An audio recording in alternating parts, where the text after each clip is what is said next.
오늘 하나님 말씀 마가복음 7장 1절로 23절까지의 말씀인데, 오늘은 7장 1절에서 8절까지 불편하지 않은 분들은 자리에 일어나서 함께 읽도록 하겠습니다. 같이 읽습니다. 바리새파 사람들과 예루살렘에서 내려온 율법학자 몇 사람이 예수께로 몰려왔다.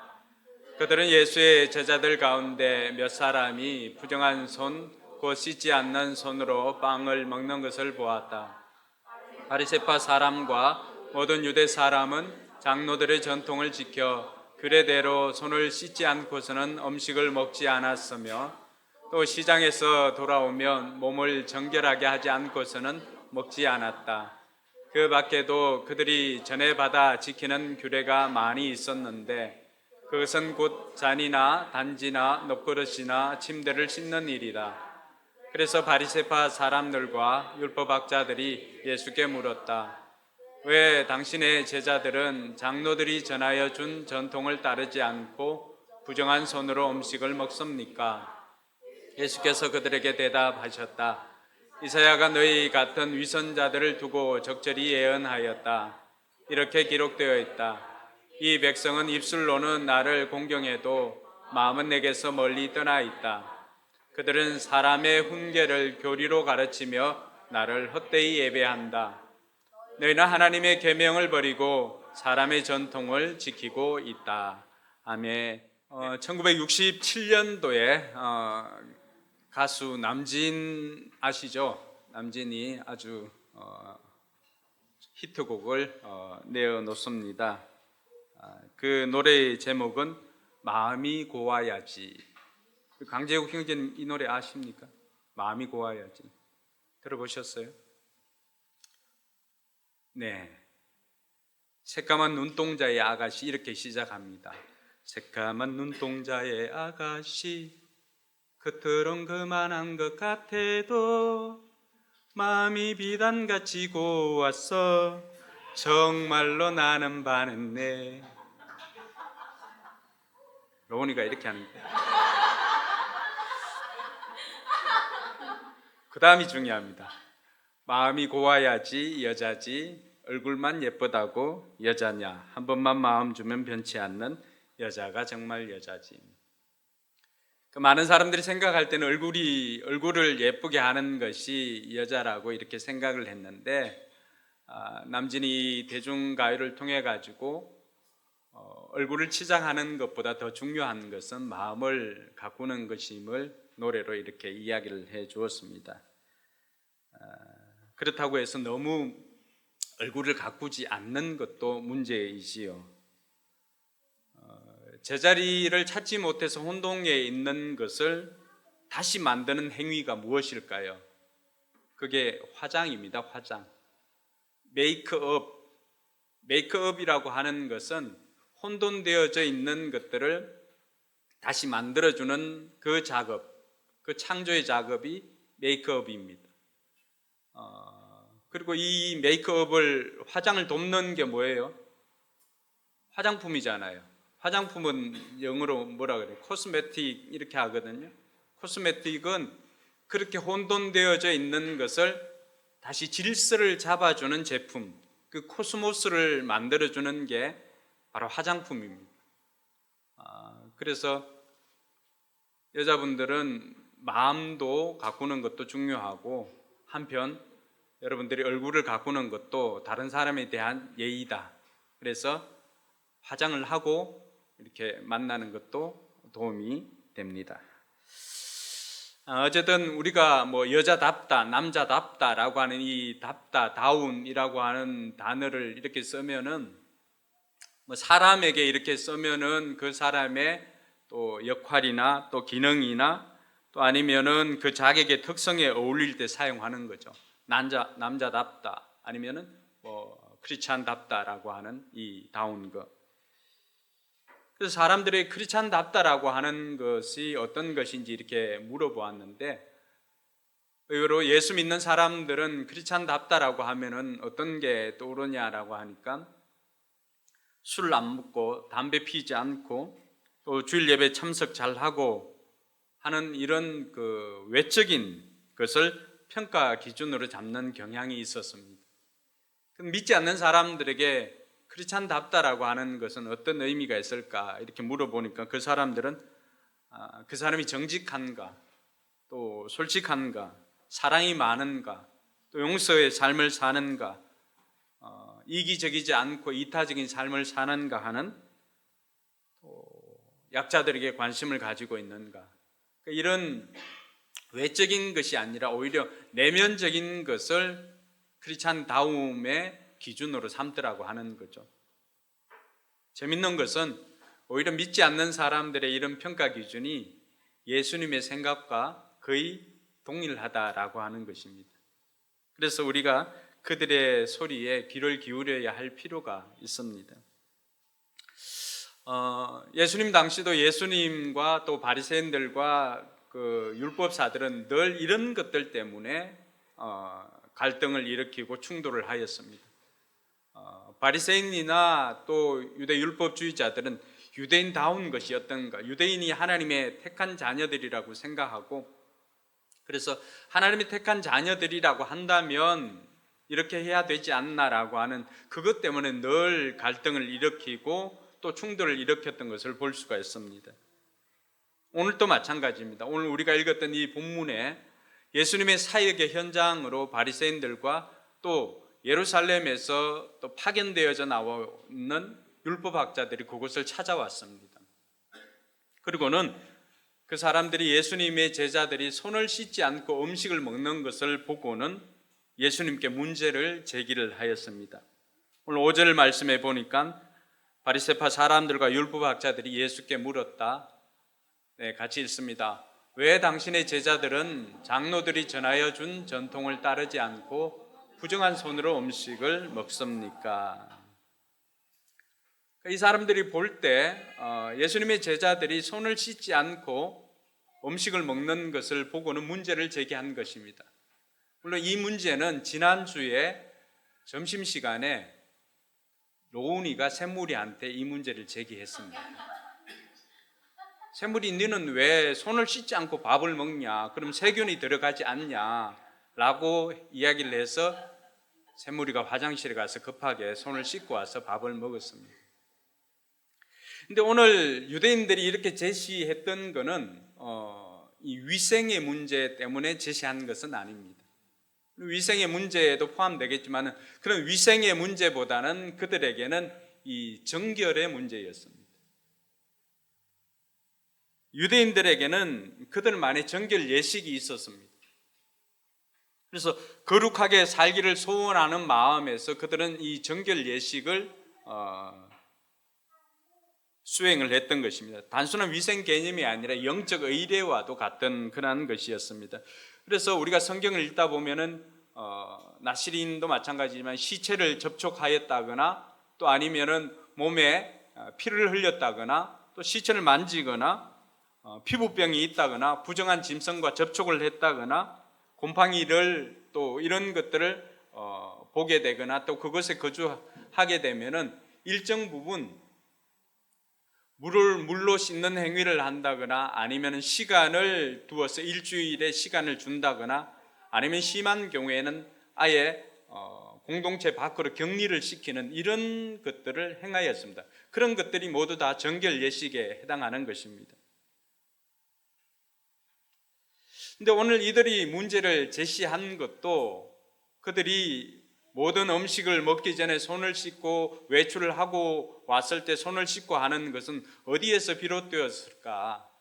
그들이 보니까 제사장들이 약 2세기 전 제사장들이 성전에 가서 봉사를 할 때 성전에 들어가기 전에 늘 손을 씻고 성전에 들어가고 하는 그 모습을 보았습니다. 그러니까 이들이 보니까 제사장들만 하나님 성전에 들어갈 때 저렇게 하는 것이 아니라 우리도 일상에서 저렇게 매번 손을 씻고 하나님 대하듯이 우리의 삶을 살아가자라고 하는 것을 생각해서 저들도 아침에 일어나면 손을 씻고 외출하고 오면 손을 씻고 하는 이것을 정결 예식으로 정하여서 지켰던 것입니다.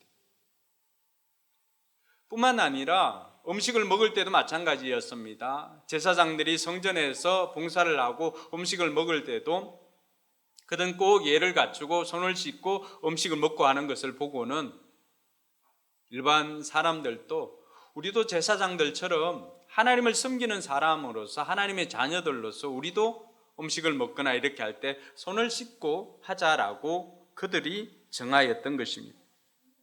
어떻게 보면 이들은 율법을 더 잘 지키기 위해서 세부적인 조항들을 많이 만들었던 것입니다.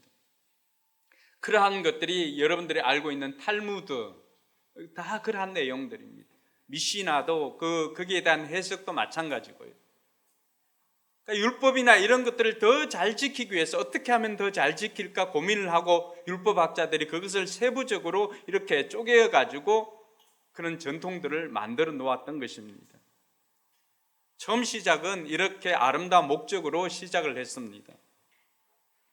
하나님의 선택된 백성으로서 그들의 정체성을 지키기 위해서 이런 정결 예식을 치르려고 그렇게 하였지만은 이것이 시간이 지나면서 그 정신, 우리가 하나님 앞에 성전에서 봉사하는 제사장들처럼 하나님 앞에 그런 마음을 가지고 하나님의 백성의 정체성을 가지자라고 시작하였던 그 정신을 붙잡아야 되는데 그 정신은 점점 희미해져 가고 자꾸만 이 형식적인 것들만 추가를 하고 그 형식적인 것을 따주는 이런 모습들이 나타나게 되었던 것입니다.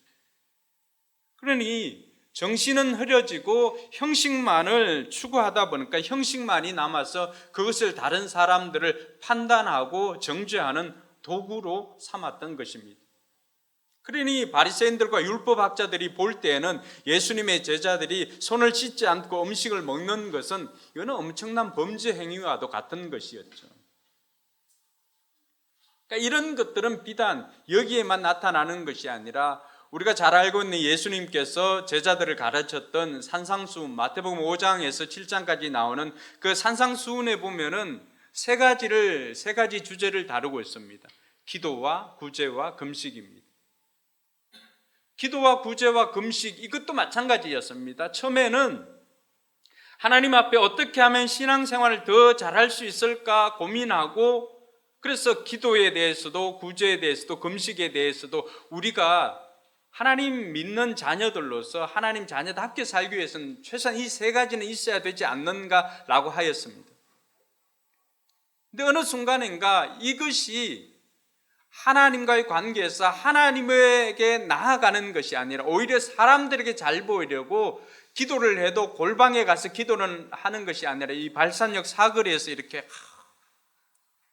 이러니까 사람들이 어떻게 하겠어? 와, 저 사람 기도 많이 하는 사람이구나 이렇게 생각한 거예요.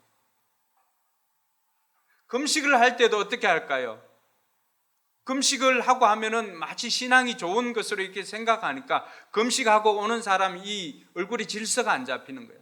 화장도 안 하고 깨재재하게 해가지고 이렇게 와가지고 집사님 왜 그러세요? 나 금식하잖아. 질서가 안 잡힌 거예요. 금식이 아니라. 그래서 성경에는 뭐라고 그래요? 금식을 하더라도 얼굴을 깨끗하게 씻고 하라고, 치장을 하라고 그렇게 가르쳐주고 있습니다.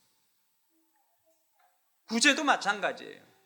하나님께서 우리에게 베풀어 주신 것을 하나님의 사랑을 경험한 우리가 하나님께서 고아와 과부와 어린아이들, 약한 자들을 위한 그 하나님의 사랑이 낮은 곳으로 흘러갈 때 그것을 통하여서 하나님께서는 하나님의 사랑이 흘러가도록 하였는데 어느 순간인가 자기의 신앙을 자랑하는 도구가 되더라고 하는 거죠. 그래서 이런 것들이 정신이 남아있지 않고 형식만 추구하다 보니까 자꾸만 그것 가지고 사람들을 평가하고 판단하는 도구가 되었던 것입니다. 오늘 우리 마음속에는 이런 것들이 없는지를 한번 돌아보아야 합니다. 우리 역시도 그 정신은 붙잡지 않고 형식만을 추구하다 보니까 정신은 온데간데 없이 형식만으로 판단하고 있지는 않는지 돌아보아야 합니다. 많은 사람들이 우리 학생들, 대학생들도 마찬가지고 직장인들도 간혹 이 프리젠테이션을 할 때가 있지 않습니까?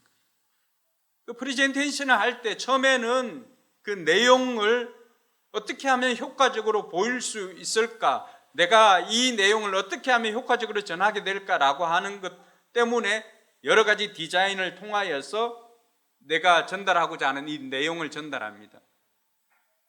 근데 몇 번 해보다 보면은 그러면 어떻습니까? 제 경험으로도 내용보다도 디자인을 어떻게 할까, 이 프레젠테이션 그걸 어떻게 할까, 거기에만 더 신경 쓰고 정작 내용은 숙지하지 못하고 올라가는 경우도 있더라는 것입니다. 그 이야기를 해주는 것입니다. 내면적인 하나님의 사랑이나 하나님을 경외하는 이런 마음보다도 오히려 그것을 표현하고자 하는 외적인 형식에만 자꾸만 집중하다 보니까 정신은 사라지고 형식만을 추구하는 이런 모습을 가리켜서 예수님께서는 외식하는 자들이라고 바리새인들을 평가하였던 것입니다. 심지어는 좀 더 심한 말로 쓰면은 독사의 자식들아, 우리가 아이들이 쉽게 하는 욕 중에 개 자식이라고 하는 표현을 쓰자는 거죠. 성경에 예수님께서 그들을 보면서 독사의 자식이라고 할 정도로 아주 심한 말까지도 하였습니다. 이런 모습들이 그 당시뿐만이 아니라 오늘날 우리에게도 여전히 나타나게 되는 것입니다. 그래서 어떤 하나님과의 관계나 예수님과의 관계 이런 것보다도 더 외적인 것만 추구하고 있다면 여전히 우리는 그런 모습 속에서 바리새인과 같은 신앙인이 아니라 종교인으로 전락할 수가 있다라고 하는 것이 오늘 이 본문이 우리에게 던져주는 중요한 메시지이기도 합니다. 신앙인이 아닌 종교인이 되어가는 것도 자꾸만 정신은 놓치고 형식에만 집중하다 보니까 그것을 가지고 타인을 판단하는 정죄의 도구로 삼더라고 하는 것이죠. 우리가 하고 있는 가정교회도 마찬가지입니다. 가정교회도 우리가 잘 이해를 하지 못하면, 오해를 하면은 구역 조직을 그냥 목장으로 바꾸고 매주 모여서 밥을 먹는 것, 그것이 전부인 줄로 알고 있습니다. 그렇게 하다 보니까 어쨌든 교회의 근본 정신을 회복하고 신약교회를 회복하는, 그래서 교회의 존재 목적이 영혼 구원하여서 제자 삼는 것이라고 하는 이 교회의 존재 목적은 어느 순간인가 점점 망각해져 가고 있고, 오늘 밤 메뉴를 뭘 해야 될지, 오늘 목장 모임에 식사를 또 음식을 뭘 해야 될지 여기에만 집중하고 있는 거예요. 그러니까 이런 모습이 우리가 신앙인이 아니라 종교인으로 자꾸만 전락해 가고 있다라고 하는 증거이기도 합니다. 그래서 VIP들에 대한 관심보다도 오히려 우리 문제, 우리 교제, 우리가 서로 교제하는 것, 그것도 필요하지만 그 교제가 영혼 구원을 위한 VIP들을 향해서 나아가야 함에도 불구하고 여전히 우리끼리만 좋다라고 한다면은 바리새인들과 우리가 크게 다르지 않다라고 하는 것입니다. 그래서 바리새인들이 오늘 왜 당신의 제자는 손을 씻지 않고 음식을 먹습니까? 라고 하는 이런 문제 제기에 예수님께서는 오늘 무엇이라고 말씀해 주셨습니까? 오늘 6절 말씀에 보면 예수께서 그들에게 대답하셨다. 이사야가 너희 같은 윗선자들을 두고 적절히 예언하였다. 같이 읽습니다. 이렇게 기록되었다. 이 백성은 입술로는 나를 공경해도 마음은 내게서 멀리 떠나 있다. 7절. 그들은 사람의 훈계를 교리로 가르치며 나를 헛되이 예배한다라고 그렇게 말합니다. 예수님께서는 오히려 그렇게 지적하는 바리새인들과 율법학자들을 보면서 그들의 중심을 보시고 너희들 이런 행동을 이미 600년 전에 이 땅에 왔던 선지자 이사야를 통해서 이미 다 가르쳐주고 있는데 뭐라고 하고 있습니까? 너희가 입술로는 나를 공경해도 마음은 내게서 멀리 떠나 있다라고 그렇게 이야기를 합니다.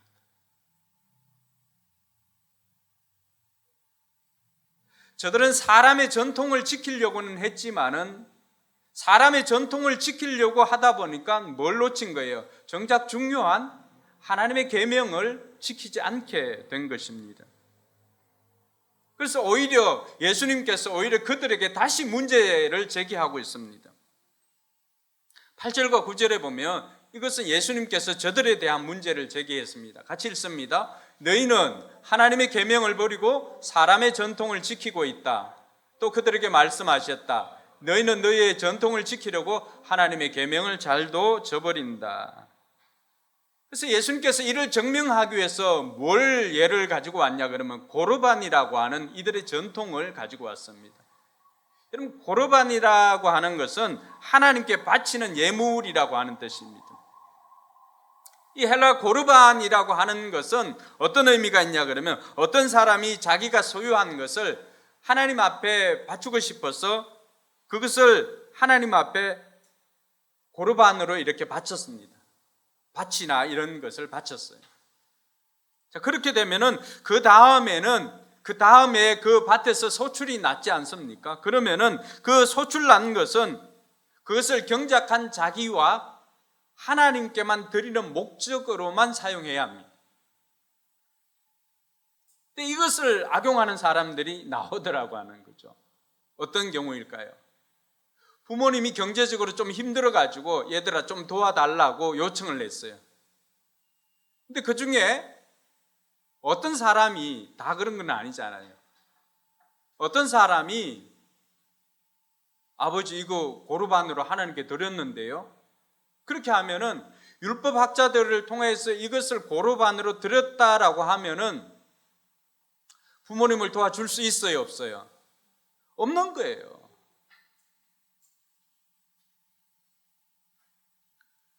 내가 소유한 밭이라 할지라도 그 소출을 가지고 부모님이 필요로 할 때는 도와주어야 함에도 불구하고 이들은 어떤 형태를 취하고 있는 거예요. 이걸 고르반이라고 하는 저들의 전통을 지키기 위해서 성경 율법에도 10계명에도 나와 있는 부모를 공경하라고 하는 그 계명을 지키지 않는 거예요. 뭐 때문에? 저들의 전통인 고르반을 지키기 위해서.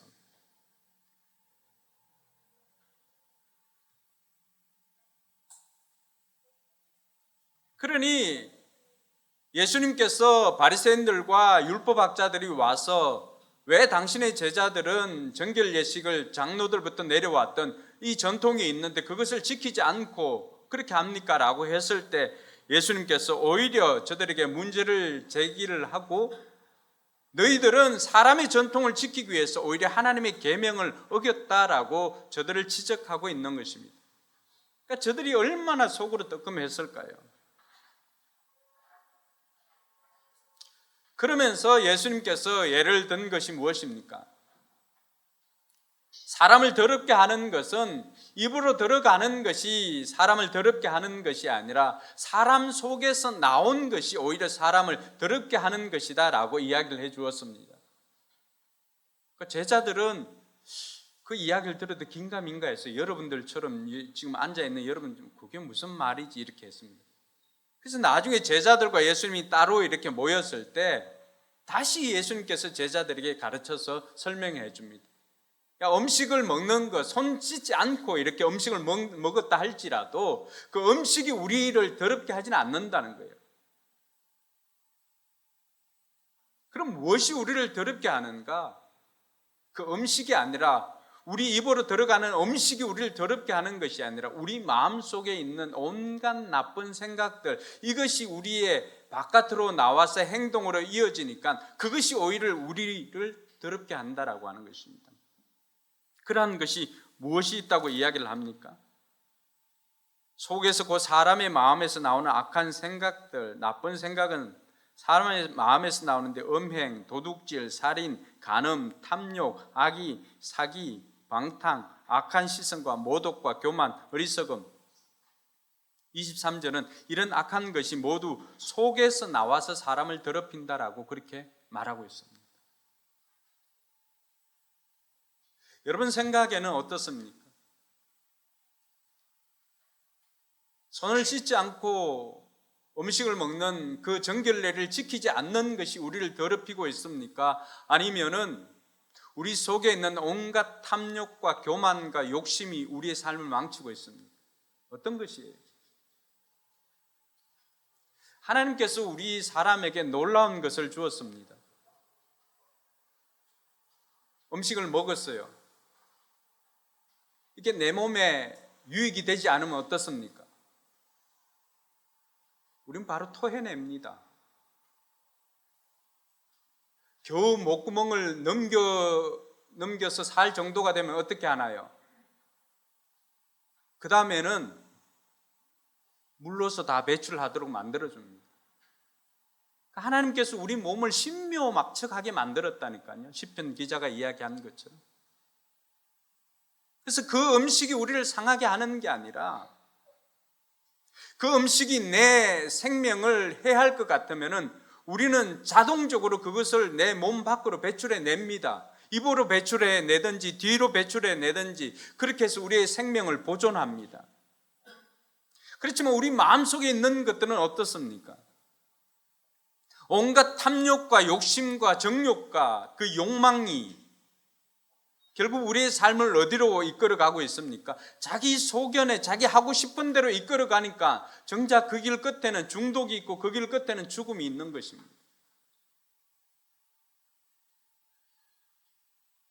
그러니까 오늘 저와 여러분들이 우리 삶에도 우리 신앙이 내가 형식만을 추구하는 하나님과의 관계나 이런 것이 전혀 배제된 형식만을 추구하는 종교인으로 전락하고 있는 것은 아닌지, 내 삶이 참된 신앙인으로 살고자 한다면은 우리의 삶에는 우리의 마음에 참된 거룩을 이루는 것이 종교인이 아니라 신앙인으로 살아가는 키워드인 것을 붙잡는 저와 여러분들이 되길 주님의 이름으로 축원합니다.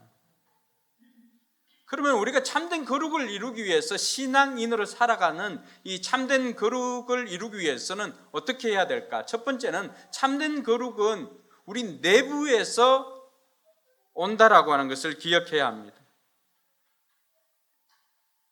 정결례를 행하지 않고 음식 먹는 것에 대해서 예수님께서 설명을 해 주었습니다. 그러니까 이렇게 해도 제자들이 깨닫지 못하니까 17절과 23절에서 사람의 입으로 들어가는 음식이 아니라 사람의 마음에서 나오는 것이 더럽힌다라고 이야기를 해 주었습니다.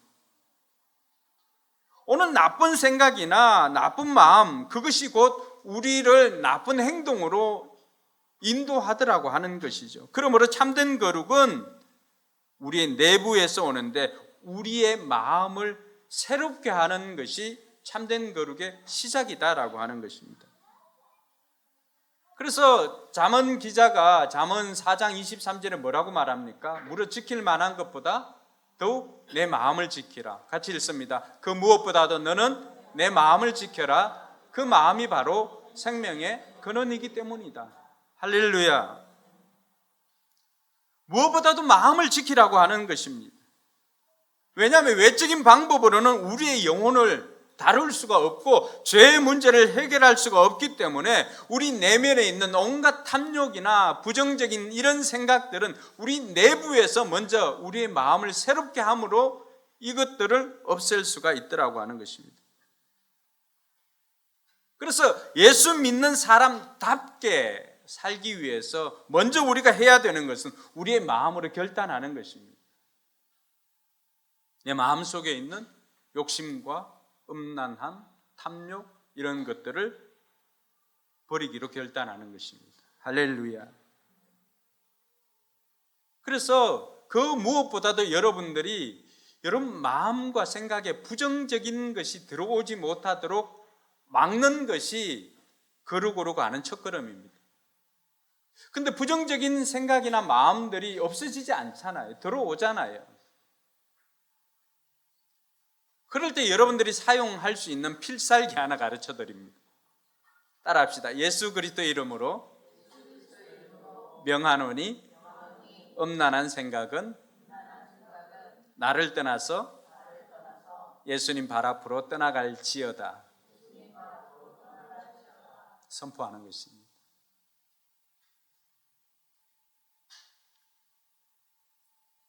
우리의 마음속에 있는 것들을 우리가 다 이렇게 걷어낼 수는 없습니다.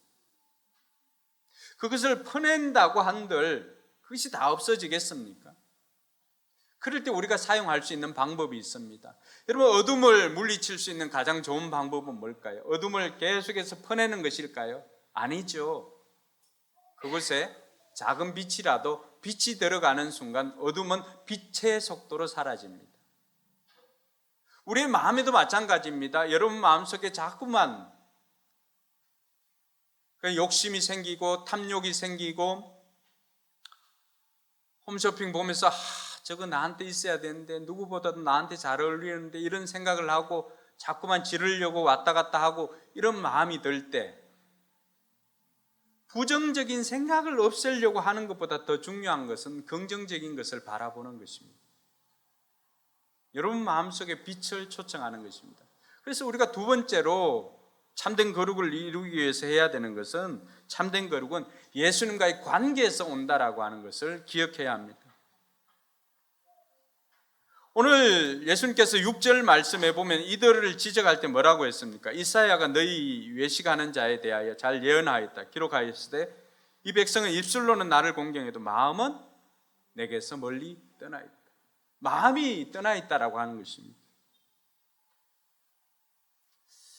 여러분 조금이라도 연애를 해본 사람들이라면 잘 알 수 있는 것입니다. 이미 마음이 멀어졌는데 자꾸만 사랑한다고 고백하면 할수록 어떨까요? 오히려 역겨워지는 거죠. 예수님이 지금 이들을 보니까 그런 상황이에요. 하나님과의 관계나 예수님과의 관계를 생각하지 않고 하나님과는 이들이 하나님을 공경한다라고 하지만 정작 하나님을 공경하고 사랑하는 그 마음은 싹 빠져버리고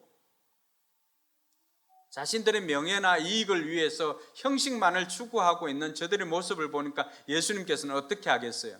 역겨운 거예요.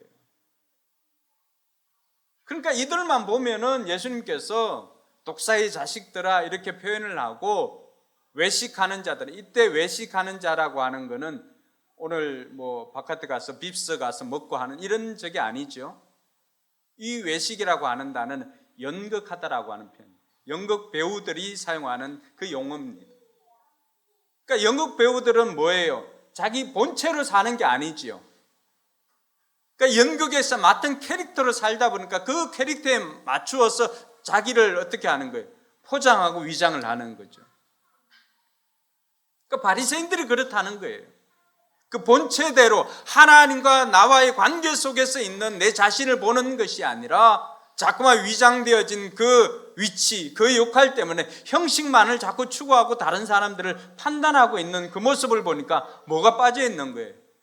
정작 예수님은 빠져 있는 거예요. 사랑은 빠져 있는 거예요. 그러니 그런 행동을 하면 할수록 예수님께서 저들을 보니까 어떻습니까?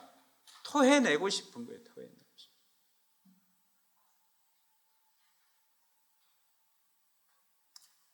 그래서 우리가 내가 참된 거룩을 내 삶 가운데 이루고 있는가라고 하면은 내가 예수님과 얼마나 친해져 있는가를 보면 됩니다. 예수님과 친한 정도를 어떻게 알 수가 있을까요? 내가 예수님과 자연스럽게 대화를 하고 있는지. 그 대화가 뭐예요? 기도지요, 기도. 내가 예수님 앞에 나아가서 예수님께 기도하는 것이 얼마나 자연스러운가. 이것이 우리의 친밀도의 척도라고 할 수가 있지요.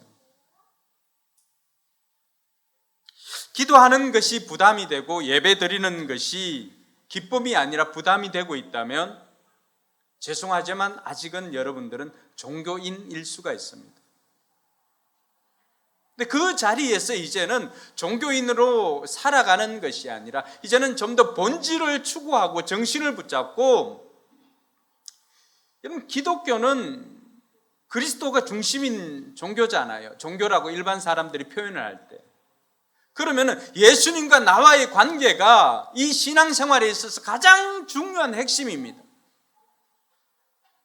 그런데 이 예수님과 나와의 관계가 빠져있는 모든 행위들은 다 뭐예요? 위선이죠, 위선. 이게 가장 중요합니다. 그러니까 이들은 그것을 놓쳤던 것입니다. 여러분, 어느 날 스가랴가, 구약에 나온 스가랴서 이야기입니다. 스가랴가 환상을 보게 됩니다. 환상을 보았는데 하나님 앞에 서 있는 대제사장 여호수아를 본 거예요.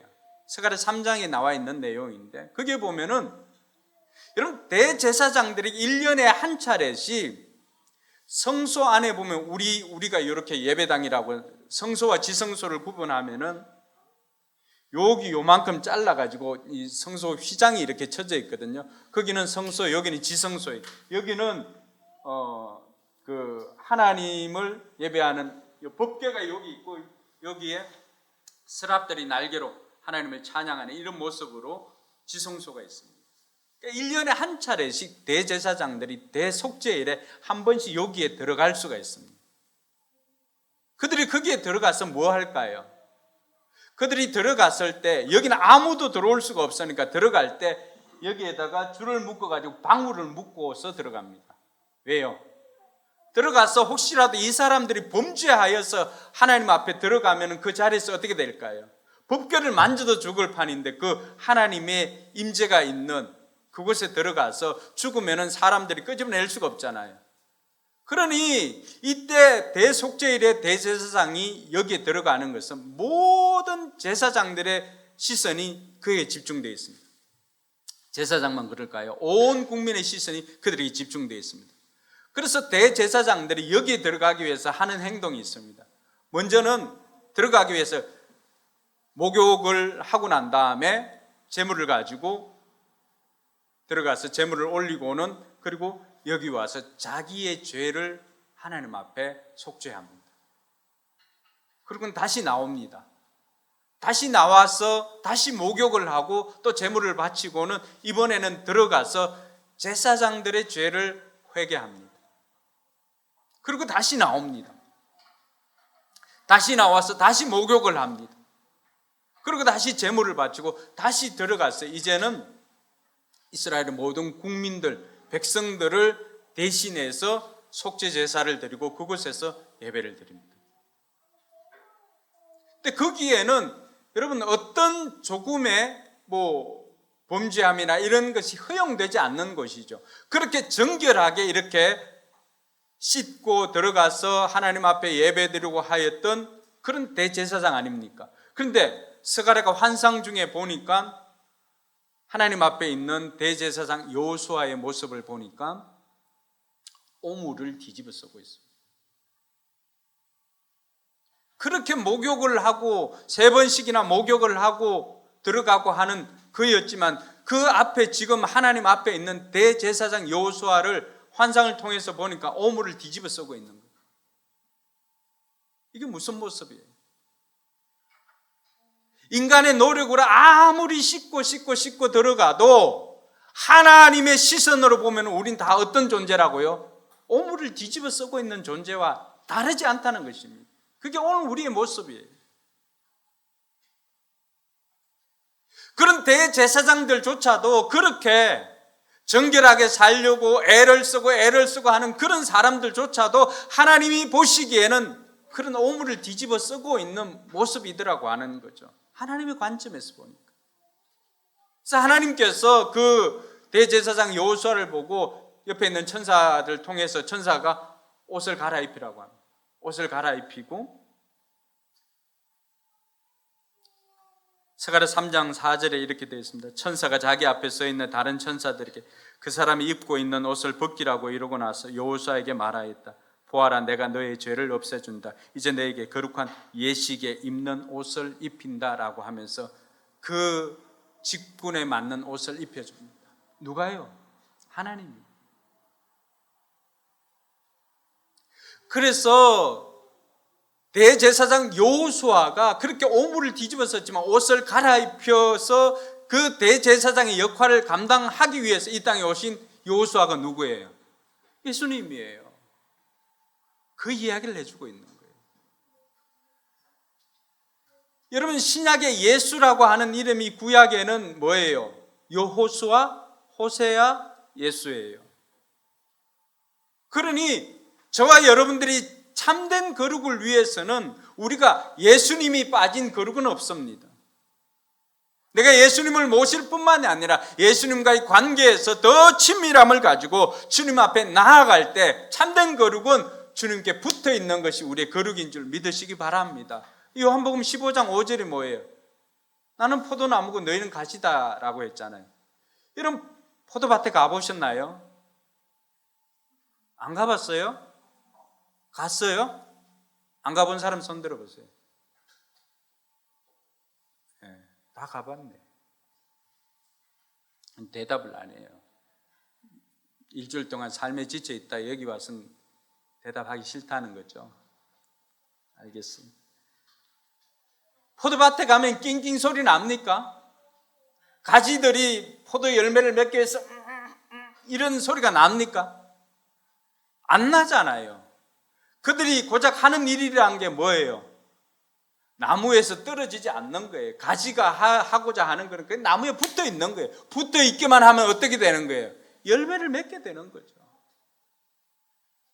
참된 거룩이라고 하는 것이 우리가 막 의도적으로 어떤 외적인 행위들을 해서 참된 거룩이 되어지는 것이 아니라 예수님과의 관계를 더 친밀하게 하기 위해서 애쓰는 것이 우리로 하여금 참된 거룩의 열매를 맺게 하는 비결인 것을 가르쳐 주는 것입니다. 할렐루야.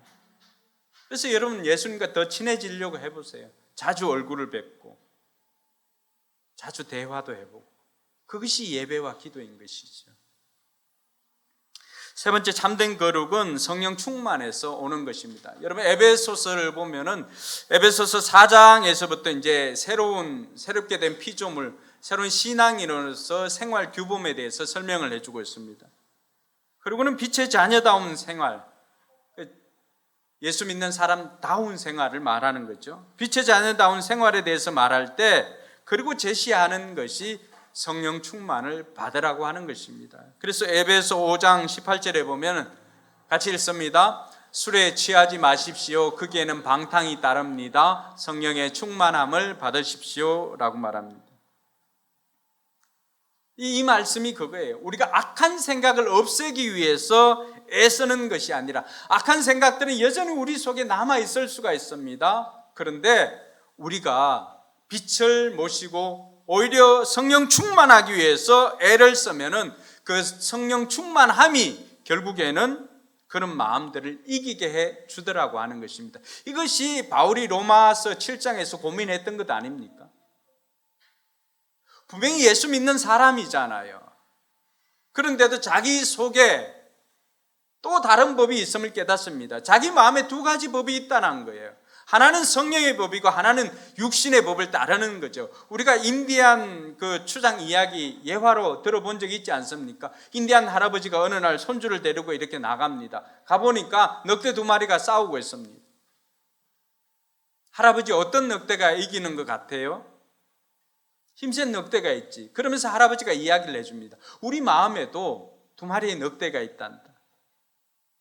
근데 그 두 마리의 늑대 중에 어떤 늑대가 이길 것 같으냐? 흰 늑대일 거냐? 또 검은 늑대일 것 같으냐? 아이가 잘 대답을 못하죠. 할아버지가 그런 이야기를 해줍니다. 네가 밥을 많이 주는 늑대가 이긴다. 그렇게 이야기를 해줍니다. 그게 뭐예요? 우리 마음속에 육신의 법과 성령의 법이 있는데 내가 어떤 것에 더 밥을 많이 주고 어떤 것에 더 관심을 가지고 있는가에 따라서 성령이 우리를 지배할 때가 있고 이때를 우리가 다른 말로 표현하면 성령 충만할 때라고 표현합니다. 육신이 우리를 지배할 때가 있습니다. 육신이 우리를 지배할 때는 우리가 예수 믿는 사람이지만 육신의 욕심에 얽매여서 그 욕심이 우리를 이끌어가는 것입니다. 여러분 어디에 더 마음을 주고 있습니까? 어디에 더 양식을 공급해 주고 있습니까? 그래서 바울은 성경을 통해서 우리에게 너희가 술 취하지 말라. 이는 방탕한 것이니 오직 성령 충만을 받으라고 이야기합니다. 이때 받으라고 하는 단어가 미완료 동사에 계속해서 우리가 가스 떨어지면 어떻게 하는 거예요? 주유소가 충전하잖아요. 충전소에 가서 기름이 떨어져도 마찬가지고. 그래서 이 성령 충만함은 내게서 성령 충만함에 이 증거가 사라지고 희미해진다면 마치 그 충전 게이지에 그 불이 들어왔다라고 하는 게이지가 뭘까? 내 입에서 감사가 사라지는 거예요. 자꾸만 원망 불평이 생기지 않습니까? 그러면은 내가 자꾸만 성령 충만함은 사라지고 육신의 욕심이 그 성령 충만함을 이기고 있는 거예요. 그때는 뭐 해야 된다고요? 빨리 충전소에 가야죠. 영적 충전소 어디예요? 교회로 와서 기도하는 것입니다. 예배 참석하는 것입니다. 목장에 가는 것입니다. 그게 우리로 하여금 참된 거룩한 삶으로 신앙인으로 사는 비결인 것을 가르쳐주고 있습니다. 사랑하는 성도 여러분, 우리의 마음속에도 여전히 약한 생각들이나 탐욕들이 여전히 남아 있습니다. 그러나 그럼에도 불구하고 우리가 신앙인으로 살아갈 수 있는 비결을 오늘 여러분들과 함께 나누었습니다. 그것은 내부에서 마음으로부터 먼저 결단하는 것입니다. 두 번째는 예수님과 친해지는 것입니다. 세 번째는 성령의 충만함을 받는 것입니다. 이것을 통해서 그것이 우리 안에 있음에도 불구하고 성령 충만함으로 이겨낼 수가 있는 것입니다. 이번 한 주간도 예수님과 더욱더 친밀한 관계를 가지고 성령 충만함으로 그런 우리 내면에 있는 부정적인 것들을 이겨내는 승리하는 복된 한 주가 되기를 주님의 이름으로 축원합니다. 기도하겠습니다.